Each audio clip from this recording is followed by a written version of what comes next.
Some stories people send me leave a bad taste in my mouth, but this one kept me nauseated for the remainder of the day.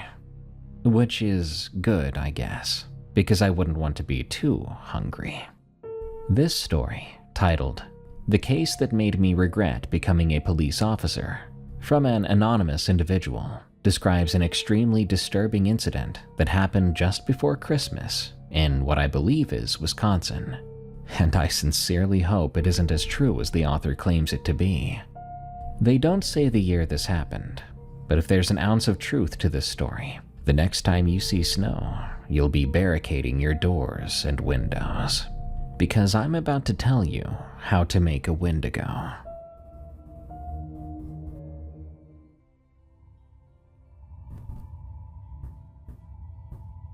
I found them on the morning of December 19th, 3 days after the blizzard had finally stopped. The Tilsons, that was their name, though I would not learn it until later that afternoon, when we ran the plates on what was left of their Dodge Durango. My name is Dale. I've been a deputy for my town's sheriff's department for 11 years, and in that time I've seen my share of things that keep you awake at night. I've seen hunting accidents where a man's face looks like something from a butcher's window. And up here there have been snowmobile crashes, leaving bodies scattered across frozen lakes like broken toys. But nothing, and I want to make that clear here, nothing had ever prepared me for what I found half buried in the snow that morning. It was Benjamin Brierly who called it in.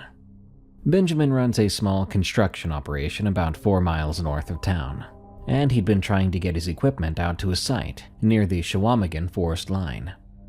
The plows hadn't made it that far yet, and Benjamin, being Benjamin, had decided to take his truck out anyway, to see how far he could get. He made it about 2 miles before he spotted something dark jutting out of a snowbank on the shoulder of Gilligan Road. At first, he told me later, thought it was a deer. We get a lot of deer strikes on that road, especially in winter when they come down from the hills looking for food. But then he saw the chrome of a side mirror catching the morning light, and he knew it was a vehicle. He didn't get out to investigate. Benjamin is 73 years old and has lived in these woods his entire life. He knows better than to go poking around at things that don't look right. So he just backed up his truck and drove home. That's when he called the sheriff's office. I was the one who took the call. The drive out to Gilligan Road took me nearly 40 minutes. The county plows had cleared the main routes, but once you get past the Erickson farm, the road becomes a white corridor through black trees. The snow piled up on either side like frozen waves. My cruiser's tires crunched and slipped on the packed ice beneath, and twice I had to stop and reverse to get around drifts that had blown across the road overnight. It was cold that morning. I remember that much clearly. The thermometer on my dashboard read -18, and when I cracked my window to smoke a cigarette, the air hit my face like a slap. The sky was a shade of pale blue, which meant post-heavy snowfall. Bright, clean, and utterly empty. Nothing was moving anywhere except that thin curl of smoke from my cigarette, and the occasional cascade of snow falling from an overburdened pine branch. I found the Durango about a quarter mile past the old Hensler mill, right where Benjamin had said it would be. The snow had drifted up against the driver's side, almost to the window line, and the rear end was completely buried. Only the front passenger side was relatively clear, and that's where I parked my cruiser and got out. What I noticed first was a strange smell. It shouldn't have been possible, not in that cold. At 18 below, everything freezes. Blood, tissue, bacteria causing decomposition. But there was a smell coming from that vehicle.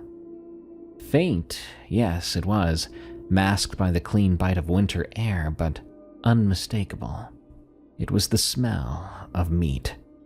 Raw meat that had been left out too long.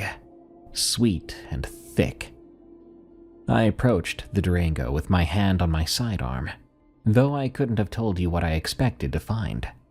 A bear, perhaps, one that had gotten into the vehicle and could not get out. It happens sometimes. Could be a pack of coyotes that had somehow forced their way in and were still inside, feeding on something or each other.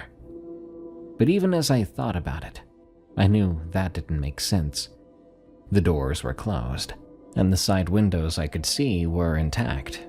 But as I got closer, I saw the rear window was a different story. It had been shattered completely, jagged teeth of glass still clinging to the frame, frozen blood smeared along the bottom edge. I remember thinking, this is where it got in. The passenger side window was frosted over from the inside. I pulled my sleeve down over my hand and wiped a clear patch in the eyes. I looked in. My breath was stolen from me. What I saw in there was what was left of the Tilson family. There were 3 bodies, a woman in the front passenger seat, and 2 children in the back, a boy and a girl, both young. I learned their names later: Margaret, Andrew, Sophie. But right then, in that moment, they were no longer people. They were just remains. Messy, horrible remains. Margaret Tilson was still wearing her seatbelt. Her head was tilted back against the headrest, and her mouth was open. And her eyes were open too, filmed over by frost. Her coat, a red parka, cheerful and bright, was torn open at the chest, and beneath it, her sweater was dark with frozen blood. There were wounds on her throat, and her shoulders, and her arms, bite marks, dozens of them overlapping and ragged, the flesh torn away in chunks to expose the white of bone beneath. I stepped back from the window. My breath was now coming fast, fogging the air in front of my face, and I could feel my heart trying to break through my ribcage. I've seen violence before. I've seen what humans do to each other when they're drunk or angry or scared or hateful, but this was different than anything I'd ever seen. I made myself go back to that window. I had to look again because that's my job, and because somewhere in the back of my mind, a voice was telling me that what I was seeing could not be real, that I must be mistaken. There had to be some explanation that didn't involve what those wounds so clearly suggested. The kids in the back seat were worse. They had been, well, it's hard to describe it without sounding clinical, and I apologize for that, but clinical is the only way I can get through this part. They had been partially consumed.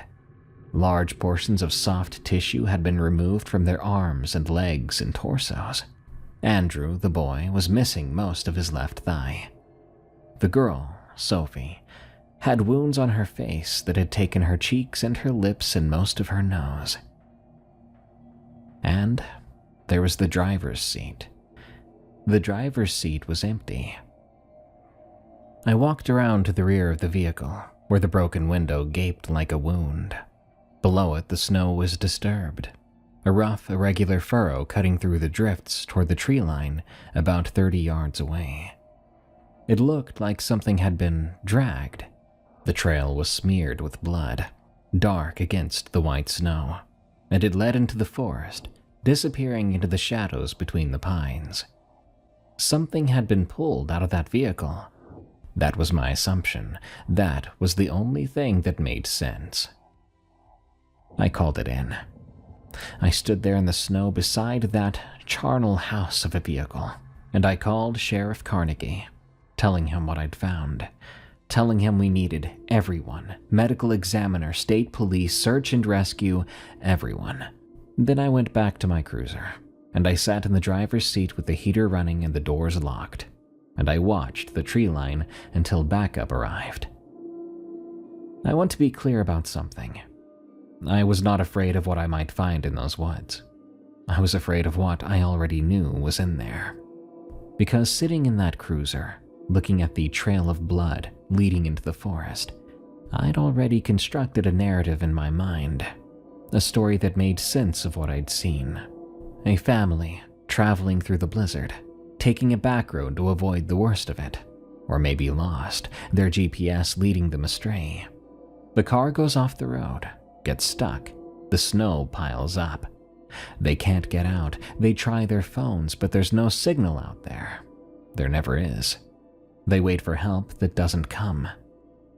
And then, something finds them. Something comes out of those woods. A bear or a pack of wolves. Whatever it is, it tears open the car, gets inside, and begins to feed. Then it drags the father, drags him out into the snow and into the woods, and that's where we'll find what's left of him.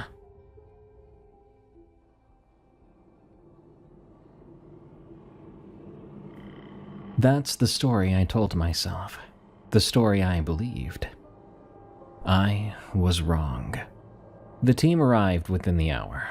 Sheriff Carnegie came himself, which told me he understood the severity of what we were dealing with. He's a big man, Carnegie, with a stone-cold serious face and hands that could crush granite. He'd been a sheriff for 15 years, and in all that time I've never seen him rattled. But when he looked through that frost-covered window and saw what was inside, his face went pale, and he stepped back. He said a phrase I'd never heard him say before. Jesus Christ. The medical examiner's van arrived 20 minutes later.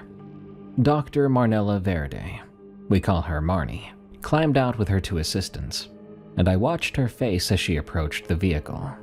She's a small woman, about 5'2", with dark hair and equally dark eyes.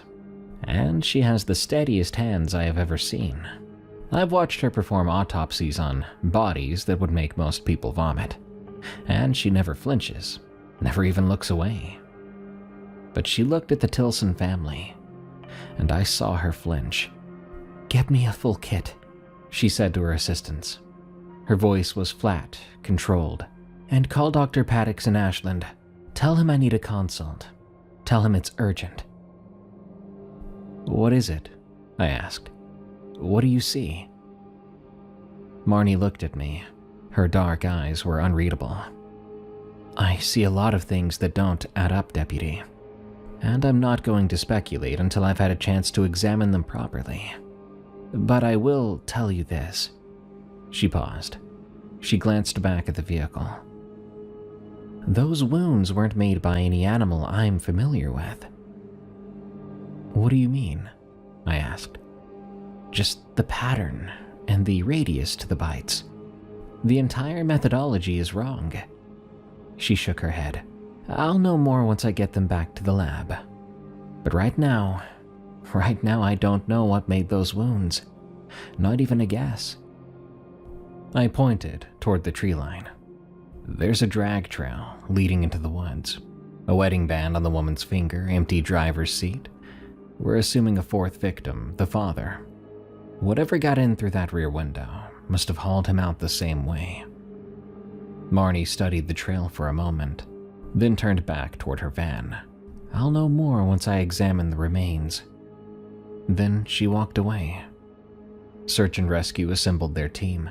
They strapped on their snowshoes and checked their radios and loaded their rifles. Because whatever had done this, nobody wanted to meet it unarmed. I watched them disappear into the trees, following that frozen river of blood into the shadows. 3 hours later, they came back empty-handed.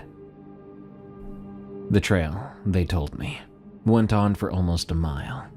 It wound through the trees on a wandering, irregular path, as if whatever was making it didn't know where it was going, or didn't care. There were places where the blood was so thick it had melted through the snow to the frozen ground beneath. There were other places, they found pieces. Small pieces of something that might have been clothing, or perhaps flesh. It was impossible to tell in that cold. But they hadn't found a body yet. Eventually, the trail tapered out. A combination of wild animals, wind, and heavy snowfall can do that. That night, I went home to my apartment in town. I sat at my kitchen table with a bottle of Jack Daniels, and I tried very hard not to think about what Marnie had said. About those wounds. How nothing she knew could explain them. Outside my window, the snow began to fall again. Light flurries at first, then thicker, heavier, until the streetlight on the corner was just a fuzzy orange glow in a world of white. I watched it for a while. Drank too, and I told myself we'd likely find the victim tomorrow, the fourth one, that he was out there somewhere in those woods, buried under the snow right now, waiting to be discovered. That was before the report came in. The call came in at 6:47 the following evening. I remember the exact time as I was sitting in the station break room, watching the clock and waiting for my shift to come to an end, when Carnegie appeared in the doorway with a look on his face that made me feel sick. "We've got a situation," he said. "The Lindqvist place, out on County Road Ave. Something attacked a little girl." I was on my feet before he finished speaking. "Attacked? Is she?" "She's alive. Shaken up bad, but alive. Her dog drove it off, whatever it was." Carnegie grabbed his coat from the hook by the door. "I need you out there, Dale. You were first on the scene yesterday. If this is connected, I want continuity." The Lindqvist farm was about 6 miles east of where we'd found the Tilsons. I was there in about 15 minutes, my cruiser fishtailing on the icy roads as I pushed it faster than what was safe.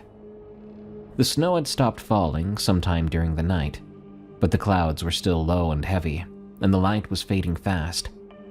By the time I pulled into the Lindqvist driveway, the sky was the color of a bruise.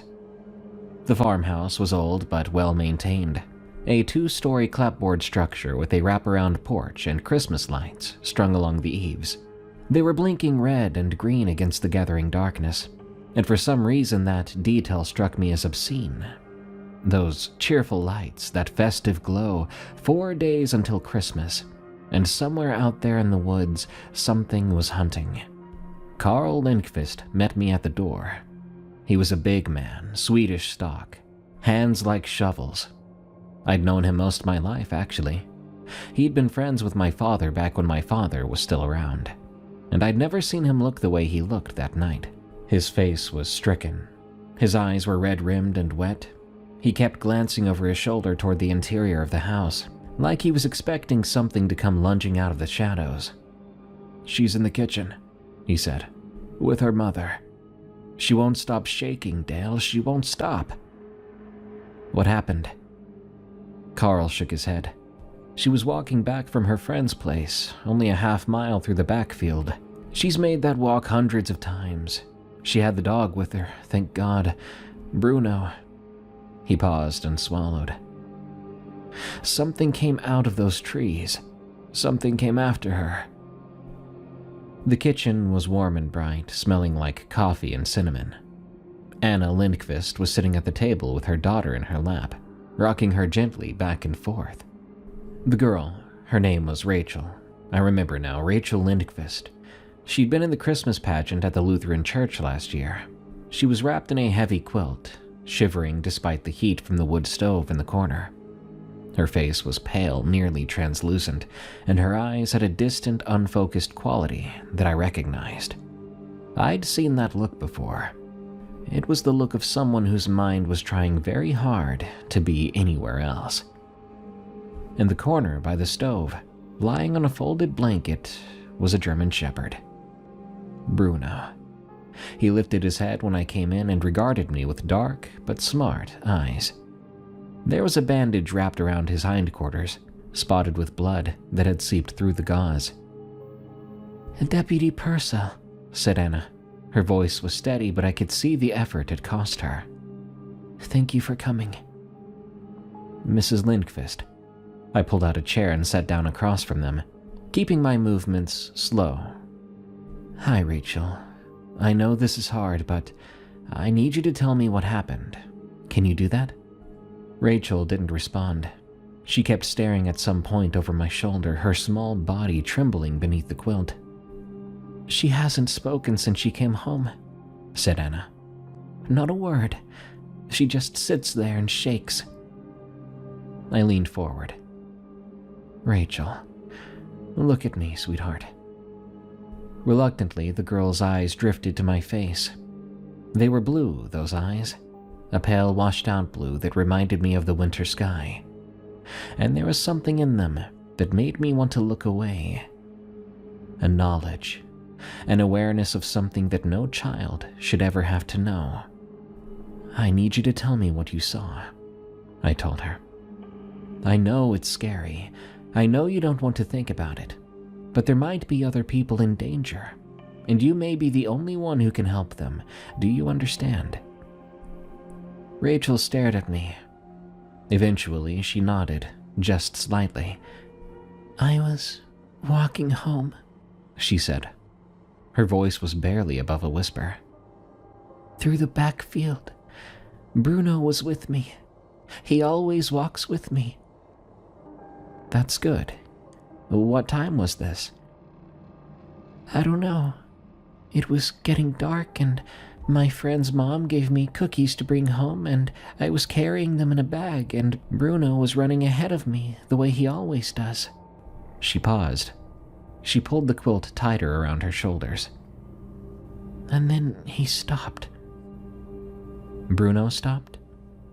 "Yes, he just stopped, right in the middle of the field, and he turned around and looked at me, and he was making this sound." Rachel's voice cracked. This sound like whining and growling at the same time, like he was scared and angry, both at once. I glanced over at the dog in the corner. He had lowered his head back into his paws, but his eyes were still fixed on me. And there was something watchful in his gaze. He was still very alert. "What did you do?" "I stopped too. I looked where Bruno was looking, at the trees." Rachel's hands emerged from beneath the quilt and gripped the edge of the table. Her knuckles were white. "There was something there. Something in the trees watching us." "Did you see what it was?" "No, not at first. It was just a shape, a dark shape, kind of hunched over between the trunks. But it was moving, swaying back and forth like it was." She broke off. Her breathing was coming faster now, shallow and rapid. "Like it was excited." Anna pulled her daughter close, pressing her lips to the top of Rachel's head. "It's okay, baby. You're safe now, you're safe." But Rachel wasn't finished. The words were spilling out now, tumbling out of her in a rush, as if some dam had broken inside her and everything she'd been holding back was flooding out at once. "It came out of the trees.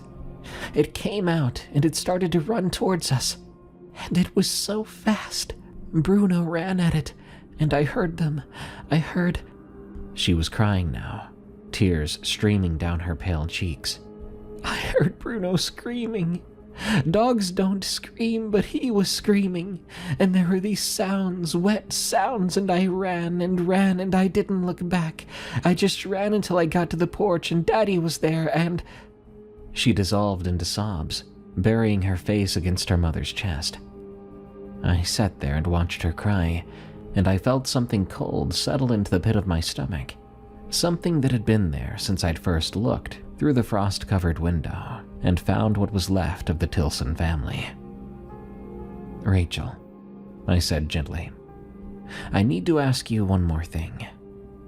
The shape you saw, the thing that came out of the trees, did you see what it looked like?" Rachel raised her head.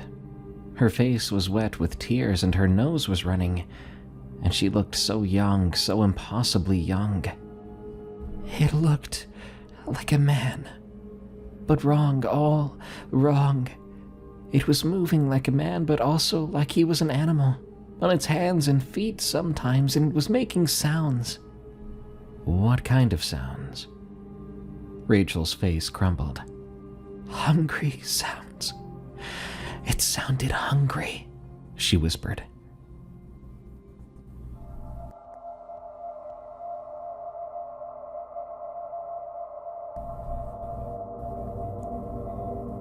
I stayed at the Lindqvist farm for another hour, taking photographs of Bruno's wounds and documenting Rachel's statement. The dog had deep lacerations on his back legs and hindquarters.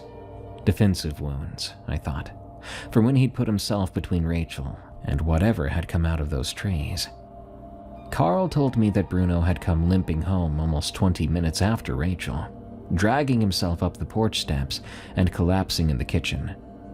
The vet had come out and stitched him up, but he'd lost a lot of blood. It was a miracle he'd made it back at all. Before I left, I walked out to the backfield with my flashlight. The snow was churned up about 200 yards from the house, a chaotic mess of footprints and paw prints and dark stains that I didn't want to look at too closely. The tracks led back toward the tree line, and I followed them with the beam of my light. But I didn't go into the woods, not alone and not in the dark. I stood there at the edge of the woods, listening. The night was quiet. I didn't hear wind or animals at all. I did hear the distant hum of a truck on the county road, but that was about it.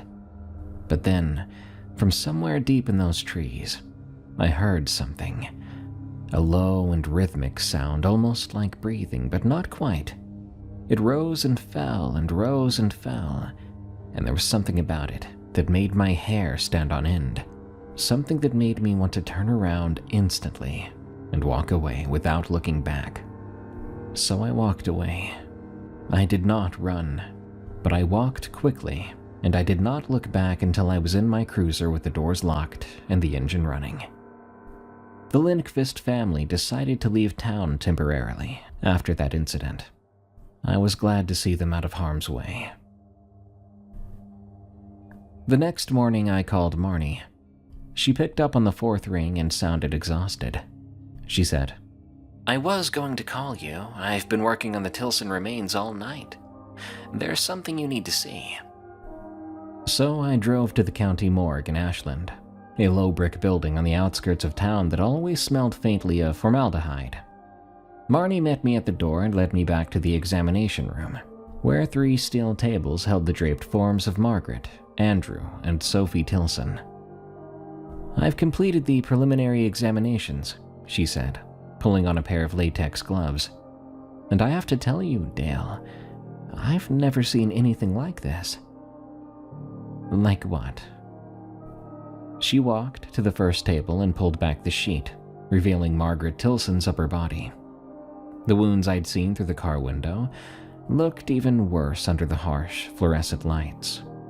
Ragged craters of torn flesh, exposed muscle and bone. "These bite marks," said Marnie. "I've been comparing them to known animal attack patterns." We went through the list. Bear, wolf, cougar, wild dogs.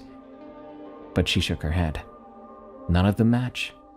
The bite radius is too small for a bear, too large for a canid, and the pattern, she pointed to a cluster of wounds on Margaret's shoulder. "Look at this. See how the teeth marks overlap? Whatever did this bit down released and bit down again multiple times in almost exactly the same spot." "Sorry, but what does that mean?" "That's not how predators feed, Dale. When an animal attacks prey, it bites to kill or to tear away flesh. It does not bite the same spot over and over. That's..." She paused, and I saw something flicker across her face. "That's compulsive behavior. Ritualistic almost." "What are you getting at?" "I'm saying I don't know what made these marks, but I can tell you what I found in the wounds themselves." She moved to a small table where several evidence bags were laid out. "Saliva traces. I've sent samples to the state lab for full analysis, but I ran some preliminary tests myself." She picked up one of the bags and held it up to the light. "Human. This is human saliva." The room seemed to swirl a bit. I put my hand on the edge of the examination table to steady myself. That can't be right. I ran the test 3 times. The results were consistent. Marnie set the bag down and looked at me. "Dale, I don't know what happened to this poor family, but I think we need to consider the possibility that the 4th victim, the father, wasn't a victim at all." I raised an eyebrow. "You think he did this?" You think a man did this to his own family? I think something did this, and I think that something was human, or at least used to be. She pulled back the sheet over Margaret Tilson's body. There's more. The children's stomach contents showed signs of severe dehydration and malnutrition. Based on tissue degradation, I estimate they were alive in that car for at least 4 days before they died. Maybe 5. 4 days. I mean, the blizzard raged for at least 3. That meant they'd been trapped in that car, slowly starving, while the snow piled up around them and the temperature dropped and help never came. Even when the blizzard stopped, they were trapped. The mother's stomach was empty, Marnie continued. Completely empty. She hadn't eaten anything in days. But the children, she hesitated. The children had consumed food within the last 24 hours of their lives. Small amounts, irregularly distributed, as if someone was feeding them and keeping them alive.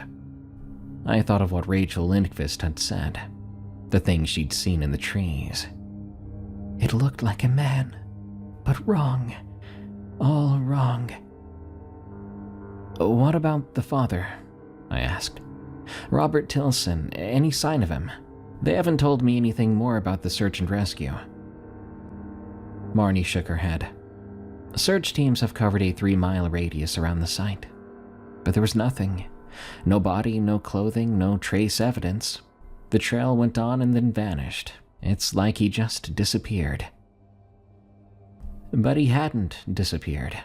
I knew that. He was still out there somewhere in those woods. And whatever had happened to him in that car, whatever he had done to survive, it had broken him in some way. I thanked Marnie and drove back to the station, and I sat in the parking lot watching the snow begin to fall. I couldn't stop thinking about the Tilsons. Can you imagine being trapped in your own car, a blizzard piling snow on you? I thought about the cold and the hunger and the desperate arithmetic of survival. I thought about a man looking at his family and making a choice that no man should ever have to make. Then I thought about Rachel, walking home through the backfield with her dog, while something watched her from the tree line. Something just as hungry, if not worse.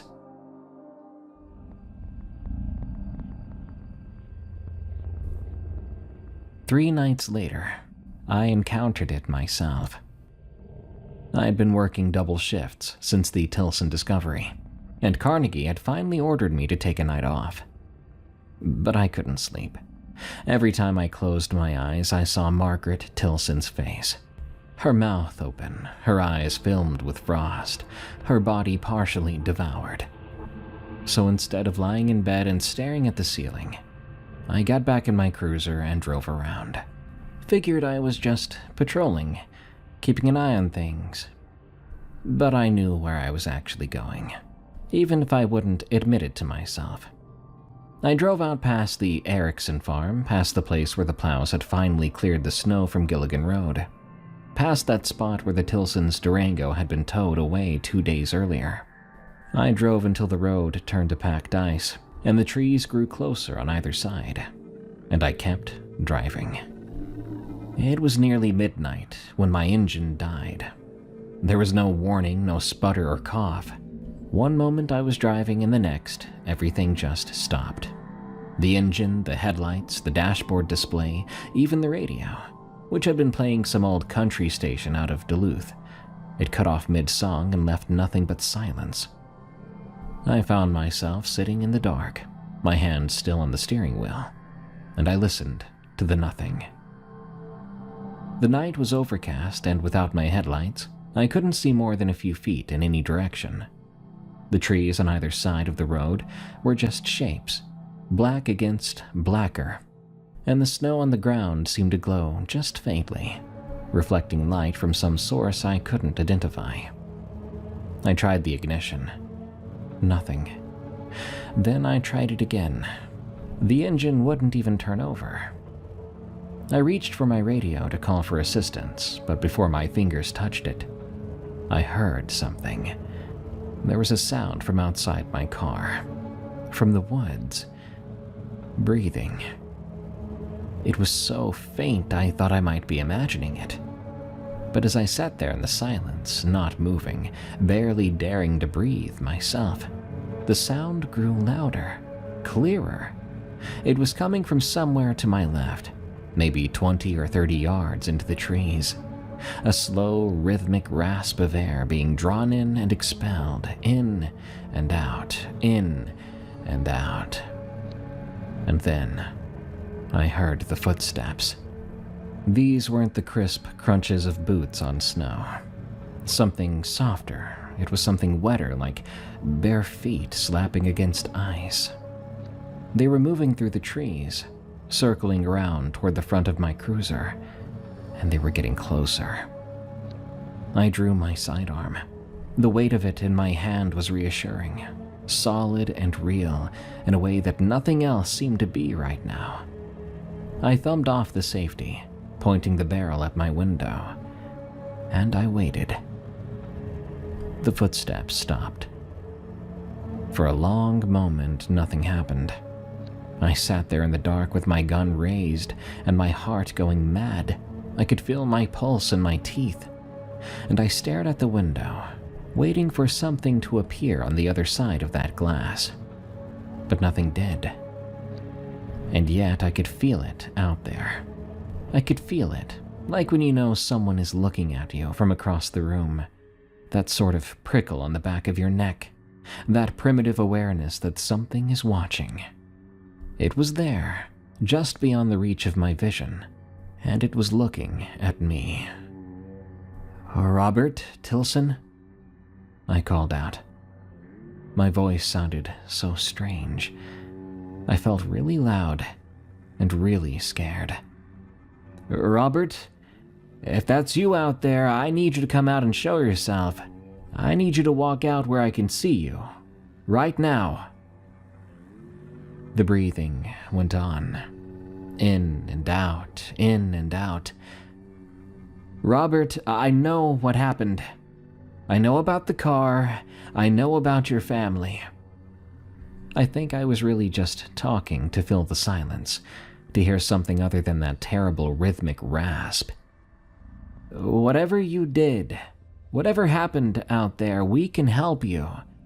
We can get you somewhere warm, get you something to eat." The breathing stopped. And then, from somewhere very close enough that it might have been right outside my window, I heard a sound I'll never forget as long as I live. A low, wet, gurgling noise.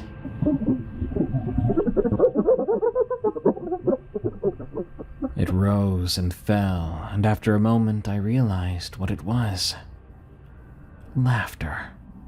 Something was laughing at me. I don't remember deciding to try the ignition again. I just recall my hand moving, turning the key, and the engine luckily roaring to life, as if it was scared too and ready to go. The headlights blazed on, flooding the road ahead with harsh white light, and I stamped on the accelerator.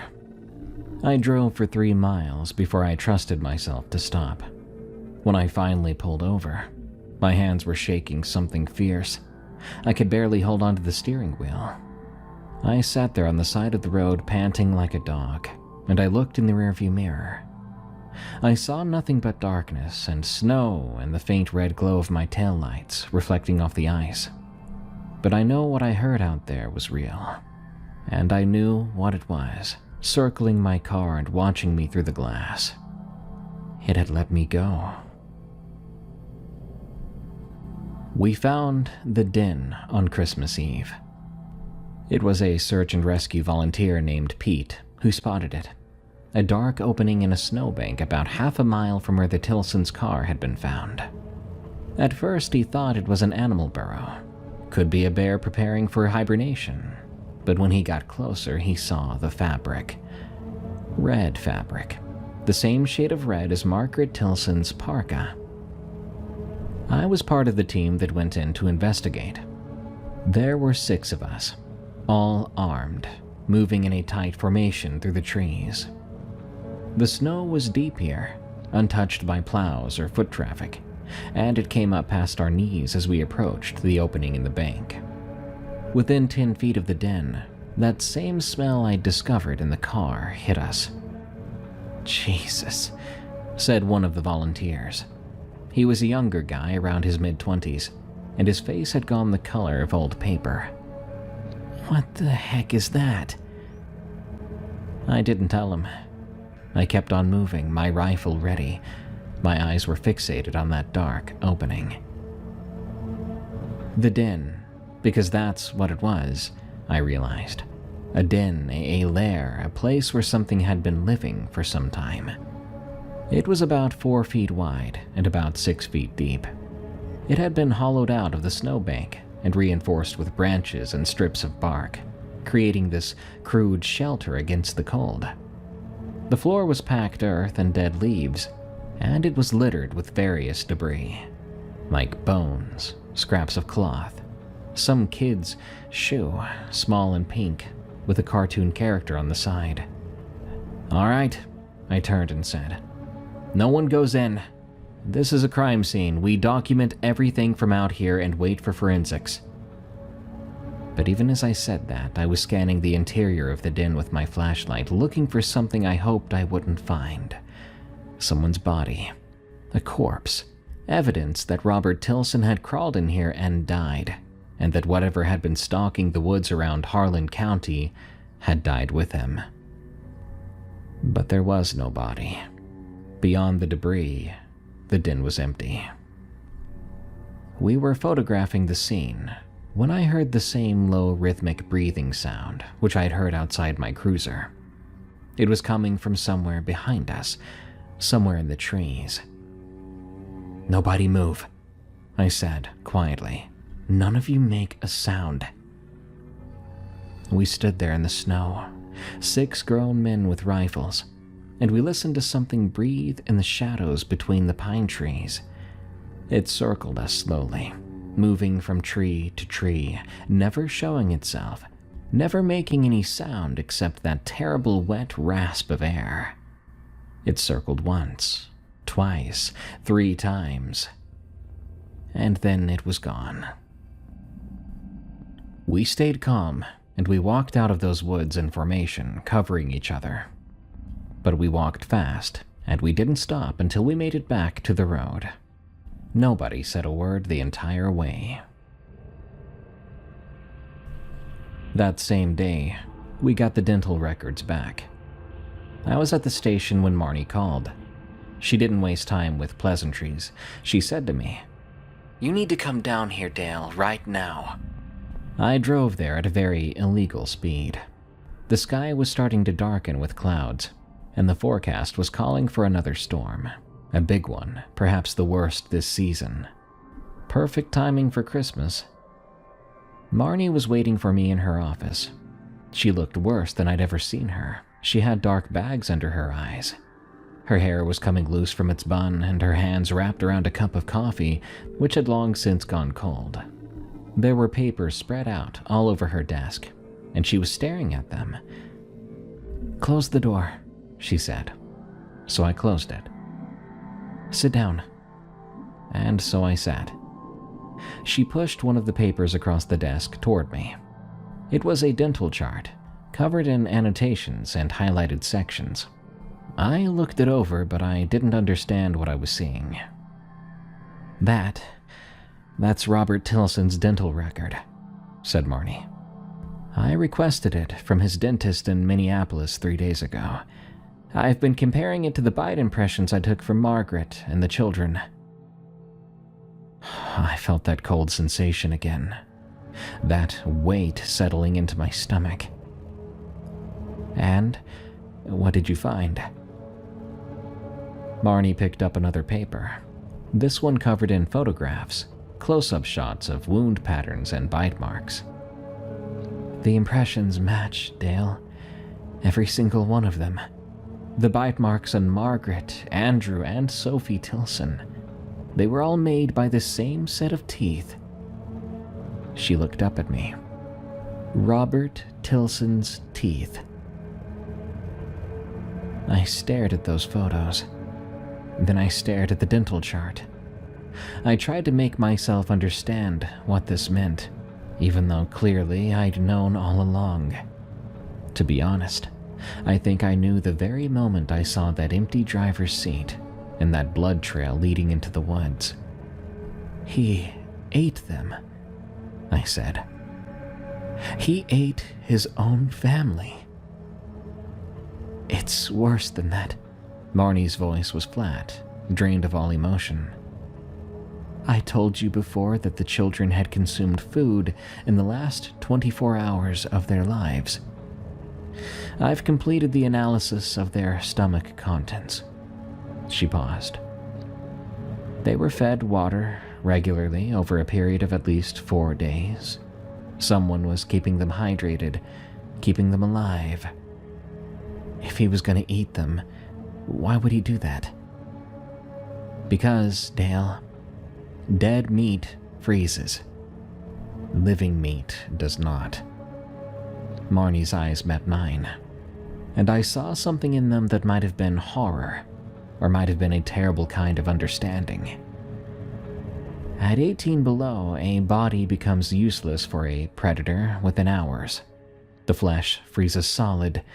You can't eat it, you can't digest it. But a living body generates its own heat. A living body stays warm. She set down her coffee cup. He kept them alive so he could feed on them longer. I thought I was going to be sick. I put my hand over my mouth and breathed deeply, fighting the urge to retch, and I stared at those photographs and those dental charts, and I tried to comprehend what kind of desperation, what kind of madness could drive a man to do something like that to his own family.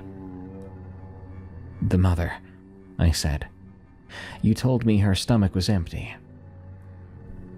Yes, she stopped eating first. Or he stopped feeding her first. I can't tell which. Marnie rubbed her eyes. Based on the wound pattern, she was the last one the last one to die. The children were first. Maybe she let them, maybe she thought it would buy time, maybe she thought someone would find them before... She broke off, then shook her head. I don't know what she thought. I don't know if I even want to know. Outside the window, the first flakes of snow began to fall, drifting down from the gray afternoon sky like ashes. There's one more thing, said Marnie. The blood trail leading away from the car. I had the samples analyzed. She pulled out another report, but she didn't hand it to me, she just looked at it. Most of it was Robert Tilson's blood, but not all of it. There were traces of other DNA. Margaret's, Andrew's, Sophie's. Well, what does that mean? Marnie set the report down. It means that when Robert Tilson crawled out of that car and into the woods, he was carrying some of his family with him. Inside him, in his hands, he'd consumed enough of their flesh that their DNA was present in his blood, and I don't mean in the related kind of way. She paused. So, Dale, Robert didn't get dragged away. And he's not a victim. He crawled out of that car under his own power, and he disappeared into the woods, and he's still out there. That image of Rachel came back into my head. The little girl walking home through the back field. When Bruno threw himself at something in the darkness to protect the little girl. All along it had been Robert, deranged, driven mad by hunger and circumstance. Suddenly I heard that gurgling wet laugh come up from my memories. A chill ran through me. God, what do we need to do? I asked. That wasn't Marnie's job.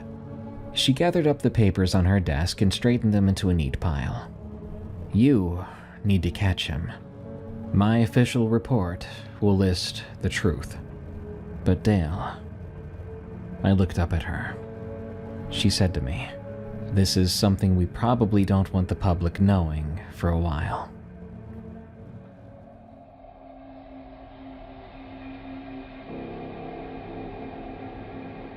I left Marnie's office and drove back to Harlan County through the first flurries of what would become the worst Christmas Eve storm in about 30 years. The radio was playing carols, but I turned it off and drove in silence, watching the snow build up on the windshield between each pass of the wipers. The official report was filed on December 27th. A murderer at large, 3 victims. The explicit details left out. And as Robert remained unfound, people stopped talking about the Tilsons as much as they used to. It was crazy how quick they became a memory, but that was likely due to what happened next, because people didn't know that these incidents were related. The first incident after Christmas happened on the night of December 29th. A woman named Carol was driving home from her sister's house on County Road M when her car broke down about 2 miles from the Lindqvist farm. She called her husband from her cell phone, told him where she was, and said she'd wait in the car with the doors locked until he arrived. He arrived 18 minutes later, but the car was empty, and the driver's side door was hanging open. This is going to sound familiar, but there were drag marks in the snow leading toward the tree line. But here's where it gets different and disturbing. These drag marks were not leading away from the car. They were leading towards it, as if something had been crouching and crawling low in the trees, waiting, and had rushed the vehicle the moment Carol opened her door. We found Carol the next morning, about a quarter mile into the forest. She was barely alive, hypothermia set in, and she'd lost 3 fingers to frostbite. When she woke up in the hospital 2 days later, she told us what happened. Something had charged her car from the darkness, something fast and pale and almost like a man. She'd panicked, threw her door open to run, and it grabbed her ankle and began to drag her into the snow. She'd kicked free somehow, she didn't remember how, and she'd run into the trees, but it chased after her. She could hear it breathing behind her. Eventually, she fell into a ravine and hit her head on a rock. When she woke up, it was dawn, and she was alone. But there were bite marks on her left calf, shallow ones, like it had started to feed on her and then stopped, like whatever it was had been interrupted or changed its mind. I asked her if she'd gotten a look at what attacked her. She thought for a few seconds, then said something that made my blood run cold. "It was wearing clothes," she said. "It was naked mostly, but it had something around its neck, like a scarf or a tie, something red." Robert Tilson had been wearing a red Christmas sweater when his family left Minneapolis. I'd seen it in the photographs his wife's sister had provided. A grinning man in a garish red sweater, his arms around his children, a Christmas tree glittering behind them. The last picture ever taken of the Tilson family. The second incident happened on January 3rd. A group of teenagers were having a bonfire in a clearing about a mile north of Gilligan Road, drinking beer, telling stories, braving the cold. Around midnight, one of them wandered off into the trees to relieve himself. His friends heard him scream. They found him 20 yards from the clearing, lying face down in the snow with deep lacerations on his back and shoulders. Something had attacked him from behind, knocked him down, and begun to feed. When his friends came running with their flashlights and shouting, it had fled into the darkness. The boy survived. 53 stitches and a night in ICU, but he survived. When the doctors asked him what attacked him, he said he never got a good look at it. Just a shape, a shadow that moved like a man but smelled like rotting meat. But here's what nobody put in the official report. What the boy told me when I interviewed him alone, without his parents or a doctor present. He said that when he was lying there in the snow, with that thing crouched down on top of him, eating him, it said one word. Just one that it repeated over and over. Hungry.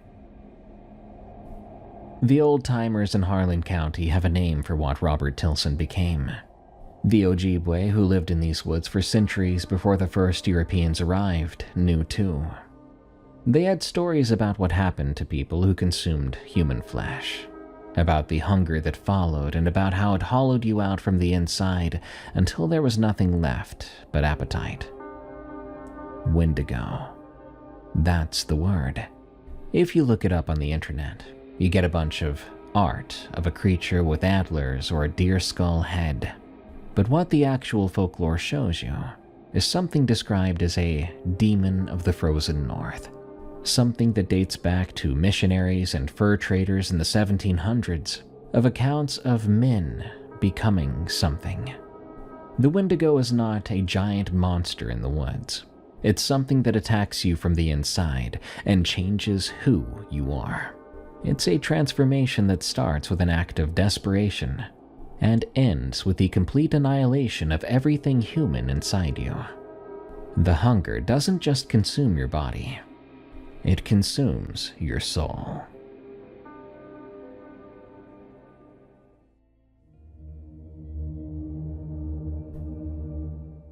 Winter is here, and it's been quite cold where I live, but it has been much, much colder here before. I remember winters here in previous years that hit -15, and I thank my lucky stars that my family and I never got stuck somewhere lacking food or water. But I can tell you beyond a shadow of a doubt, I wouldn't be putting anything human in my mouth, no matter how hungry I got. Good night. Thank you all so much for tuning into this episode of Unexplained Encounters. I've been your host, Darkness Prevails. Now, I know Wendigo and Skinwalker stories are a favorite here, but I definitely want more unexplained encounters beyond those topics. Ghosts, demons, other monsters, and so on, especially some foreign stuff. So if you have a story of the unknown and terrifying, send it to me at darkstories.org. And if you want to know what I want for Christmas, just leave Unexplained Encounters a follow and review or rating on Spotify, Apple Podcasts, or your favorite podcast app. Thank you, and Merry Christmas, everyone.